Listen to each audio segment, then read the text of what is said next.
Okay, in this question here we're going to find the value of x in this particular triangle.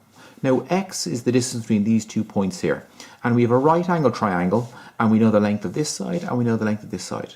And in a right angle triangle, if we know two sides and we wish to find the third side, we can use the Theorem of Pythagoras. So I'm going to take you through a 4-step process to working out x in this one. So the first of the process is L, and that is labeling. So this side here is the hypotenuse because it's opposite the 90 and it's the longest side, so I'll call that H. These two sides are the opposite and the adjacent. Now we have not designated one of these angles, therefore it doesn't matter which of these I call the opposite, I'll just call that O for short, and this other one by process of elimination will be the adjacent. So we have the hypotenuse, the opposite and the adjacent are these three sides, and that is the labeling completed. The next thing is F. I must select my formula, and as we've said, in a right angle triangle, when we know two sides and wish to find the third, we use the Theorem of Pythagoras. So I'm going to write that down. And the Theorem of Pythagoras is h squared equals o squared plus a squared. That's the hypotenuse squared equals the opposite squared plus the adjacent squared. So that's the first two steps completed, and step 3 is we sub in our values. Now h is equal to 13.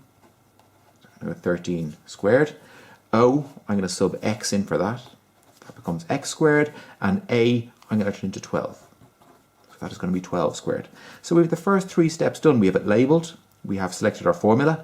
We've subbed our values into our formula. And the last of those s's is solve. So we're going to solve this out. 13 squared is 169. X squared is just x squared. And 12 squared is 144. So we have 169 equals x squared plus 144. And if I wish to solve an equation, that means to get x on its own. So I'm going to get rid of this 144. So I subtract 144 from both sides because it's an equation.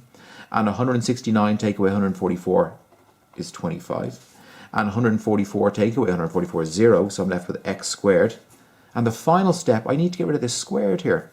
So I square root that. And I must do the same to both sides. So I square root this side. And the square root of 25 is 5.